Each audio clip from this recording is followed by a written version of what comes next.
Алматыдағы Нұр Мүбарак университетінің 3-ші курс студенті Сұлтан анасынан 5 жасында айырылған, жалғыз әкесі ғана бар. Тағдырдың оған сыйлаған қатал сыны бұл ғана емес. Бір ай бұрын аяғына мынадай жара шығыпты, бірақ оның соңы ісікке әкеледі деп ешкім ойламаған еді. Мында, получается, не городской больницада учетта тұрған жоқ, Алматыда оқиды, сонда автоматически қояды.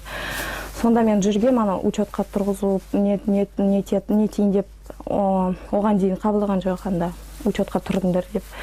Сосын не областойға қайтадан барғамыз, приемный покойға. Анда астында медсестра отыратын медсестра ол. Уже болғансыңдар, қайтадан қабылдамаймыз деген. Врачтарды ешкім шақырған жоқ. Айтқам шақырыңдар, өлшейіп жатыр, одан да бізге жазып берген нелерді бәрін істегенбіз, бірақ одан да өлшейіп жатыр деп айтқам, шақырған жоқ. Туыстарының айтуларынша емхананың табалдырығын тоздырып, біліксіз емдеуге құлықсыз дәрігерлерге ұрынып, ақ халаттылар әуре сарсаңға түсіріпті. Қалалық ауруханада ота жасап, ауыр диагноз сол жерде қойылған. Юинг саркомасы. Бұл аяқ сүйектерінде ісік бар деген сөз. Алайда өрімдей жігіт мойымақ емес, өйткені арман асқақ.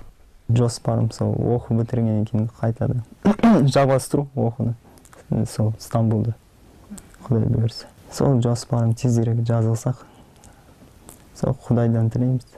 Сұлтан онкология бөлімінде бір апта жатқан. Дәрігерлер әрі қарай көмек бере алмаймыз депті. Қазір туыстары оны Алматыға ем қабылдауға алып кетті. Шетелдің озық деген емханаларына Сұлтанның барлық анализ қорытындылары жолданған. Толық айығуға үміт бар дейді. Түркия оларды қабылдауға дайын. Алайда отаға дейінгі ем мен отаның өзіне $20,000 артық қаржы керек. Ол үшін туған туысқандары қайырымды жандардан көмек сұрайды. Мүмкіндік болып қалтаңыздан қаражат табылып жатса, Сұлтан есімді жігіттің арманын орындап, болашағын жарқын етуге асығыңыз. Айгүл Мырзағалиқызы, Ермек Махметов, Абай Төлеген, Көкше Ақпарат.